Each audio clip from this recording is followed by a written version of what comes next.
ഒരു hard core CSK fan എന്ന നിലയ്ക്ക് ഞാൻ ഇനി പറയാൻ പോകുന്ന കാര്യങ്ങൾ ഞാനും അത്ര സന്തോഷത്തോടു കൂടിയല്ല പറയുന്നത്. എങ്കിലും അതാണ് റിയാലിറ്റി. വരുന്ന IPL-ല് ഏറ്റവും സ്ട്രോങ്ങസ്റ്റ് ടീം ആരാന്ന് ചോദിച്ചു കഴിഞ്ഞാൽ മുംബൈ ഇന്ത്യൻസ്. By far. അവരുടെ സ്ക്വാഡ്, എൻ്റെ അമ്മ, എന്നാ ഒരു സ്ക്വാഡാണ്! ഇത്രയും ഇത്രയും ഇത്രയും ഇൻഫോം ആയിട്ടുള്ള പ്ലെയേഴ്സ്. ഇപ്പം ആ, കഴിഞ്ഞ വേൾഡ് കപ്പില് ആ സെമി ഫൈനലിൽ കടന്ന ടീംസിന്റെ, ഇപ്പൊ ന്യൂസിലാൻഡിന്റെ ക്യാപ്റ്റൻ മിച്ചൽ സാന്റ്നർ ഇതിലാ. ഇംഗ്ലണ്ടിന് വേണ്ടി 4 മാൻ ഓഫ് ദി മാച്ച് എടുത്ത വിൽ ജാക്സ് ഇതിലാ. റൂദർ ഫോർഡ്, പുള്ളിയുടെ സ്ട്രൈക്ക് റേറ്റ് എന്ന് പറയുമ്പോഴത്തേക്ക് അന്യായമായിരുന്നു വേൾഡ് കപ്പില്. ഈ ടീമിലുണ്ട്. അങ്ങനെ ബാക്കി ഇന്ത്യൻസ്, നമ്മുടെ സൂര്യകുമാർ യാദവ്, ഹാർദിക് പാണ്ഡ്യ, ബുംറ, അങ്ങനെ ഒരു സ്റ്റാർ സ്റ്റഡഡ് ആയിട്ടുള്ള ടീം. ഇവര് പിന്നെ കപ്പ് എടുത്തില്ല എങ്കിൽ അത് സത്യത്തിൽ ഒരു ഭയങ്കര അപ്സെറ്റ് ആയി പോകും. അതുപോലെ സ്ട്രോങ് ആണ് മുംബൈ ഇന്ത്യൻസ് സ്ക്വാഡ് എന്ന് പറയുമ്പോഴത്തേക്ക്. അതിന്റെ കൂട്ടത്തിൽ തന്നെ നമ്മുടെ രോഹിത് ശർമ്മ ഫിറ്റ്നസ് എല്ലാം ഗെയിൻ ചെയ്ത് ഒരു വേർഷൻ 2.0 ആയിട്ട് വന്നേക്കാണ് രോഹിത് ശർമ്മ. അപ്പോ പിന്നെ അതിന്റെ കൂട്ടത്തിൽ അവർക്കൊരു മിസ്റ്ററി സ്പിന്നറിനെ അവർ എടുത്തിട്ടുണ്ട്. അതിനെക്കുറിച്ച് നമുക്ക് പറയാം. എന്തായാലും മുംബൈ ഇന്ത്യൻസ് 2020 ശേഷം കപ്പെടുക്കാനുള്ള എല്ലാ സാധ്യതകളും കാണുന്നുണ്ട്. പക്ഷെ ഞാൻ നേരത്തെ പറഞ്ഞ പോലെ CSK ഫാൻ എന്ന നിലയ്ക്ക് നടക്കാതിരിക്കട്ടെ.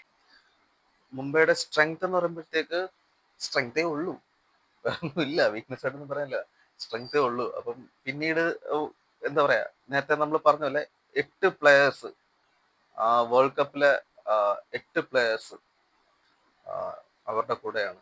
പിന്നെ ഒരു അഫ്ഗാനിസ്ഥാൻ പ്ലെയറിനെ അവർ ഇൻഡക്ട് ചെയ്തിട്ടുണ്ട്, ഗസൻഫർ എന്ന് പറഞ്ഞ പുള്ളി. മിസ്റ്ററി സ്പിന്നറാണ്. ബംഗ്ലാദേശിനെതിരെ നല്ല പെർഫോമൻസ് കാഴ്ചവെച്ചു പുള്ളി. ഗൂഗ്ലി എറിയും, ക്യാരം ബോൾ എറിയും. അങ്ങനെ സ്ട്രെങ്ത്, അങ്ങനെ നല്ല ഭയങ്കര സ്ട്രെങ്ത് ഉള്ള ഒരു ടീമാണ് മുംബൈ ഇന്ത്യൻസിന്റെ. അപ്പം ശരിക്കും നേരത്തെ പറഞ്ഞ പോലെ തന്നെ അവർ കപ്പ് എടുത്തില്ല എങ്കിൽ പോട്ടെ, അറ്റ്ലീസ്റ്റ് അവർ ഫൈനലിൽ എത്തിയില്ലെങ്കിൽ I be very surprised. Weakness അല്ലെ ത്രെറ്റ് എന്ന് പറയുമ്പോഴത്തേക്ക് പ്രത്യേകിച്ച് ത്രെറ്റ് ഒന്നും ഇല്ല. വരാൻ സാധ്യതയുള്ള ത്രെറ്റ് എന്ന് പറയുമ്പോഴത്തേക്ക് ഭാഗ്യക്കേട് മാത്രമേ. എന്തെങ്കിലും ബാഡ് ലക്ക് കാരണം ഫൈനൽ തോറ്റു, അല്ലെങ്കിൽ ഒരു പിന്നെ ക്വാളിഫയറിലെ എലിമിനേറ്ററിന് എന്തെങ്കിലും ഒരു പണി കിട്ടുകയാണെങ്കിൽ അത് മാത്രമുള്ള അവർക്ക് ത്രെറ്റ് അല്ല. അത് എടുത്തു പറയത്തേക്ക് സ്ക്വാഡ് വൈസ് ആയിട്ടുള്ള അവർക്ക് ഒരു ത്രെറ്റും ഇല്ല. അന്യായ ടീമാണ്.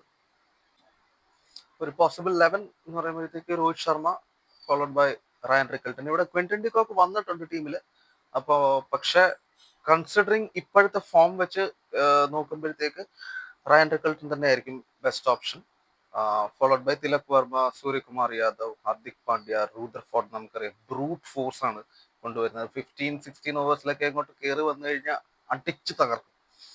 പിന്നെ അതുപോലെ നമൻതീർ കഴിഞ്ഞ 2 സീസണിലും കുറെ ക്യാമിയോസ് മുംബൈക്ക് വേണ്ടി കളിച്ചിട്ടുണ്ട്. പിന്നെ അപ്പൊ അതിന്റെ പേരില് പിന്നെ നമൻതീറിനൊരു പിന്നെ ഓപ്പർച്യൂണിറ്റി എന്തായാലും കിട്ടും ഫസ്റ്റ് കളികളിൽ തന്നെ. Followed by Mitchell Santner, Deepak Chahar. എന്തായാലും നയൻത്ത് പ്ലെയർ ആയിട്ട്, 9th ബാറ്റ്സ്മാൻ ആയിട്ട് ഇറങ്ങി വരുന്നതാണ് Deepak Chahar. Followed by Bumrah, Boult. പിന്നെ 12th ഒരു ഇമ്പാക്ട് സബ് എന്ന നിലയ്ക്ക് ഗസൻഫറിനെ നമുക്ക് അക്കോമഡേറ്റ് ചെയ്യാൻ പറ്റും.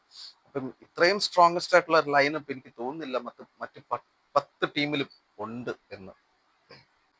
അപ്പൊ ഈ സ്ക്വാഡിൽ നിങ്ങൾക്ക്, ഈ ലൈനപ്പിൽ നിങ്ങൾക്ക് എന്തെങ്കിലും പിന്നെ വ്യത്യാസം വരുത്താനുണ്ടെങ്കിൽ കമന്റ്സ് ആയിട്ടൊന്ന് അറിയിക്കുക. ഈ ചാനൽ ആദ്യമായിട്ട് കാണുന്നവരാണെങ്കിൽ ഒന്ന് സബ്സ്ക്രൈബ് ചെയ്ത് ലൈക്ക് ഒക്കെ ചെയ്ത് നമ്മളൊന്ന് സപ്പോർട്ട് ചെയ്യുക. അപ്പം വരും ദിവസങ്ങളിൽ നമ്മൾ അടുത്ത ടീമിന്റെ പ്രിവ്യൂ ആയിട്ടിരിക്കും. പിന്നെ മോസ്റ്റ് പ്രോബ്ലി അടുത്ത ദിവസം ഞാൻ RCBയുടെ പ്രിവ്യൂ ആയിട്ട് വരാം. അപ്പം താങ്ക് യു.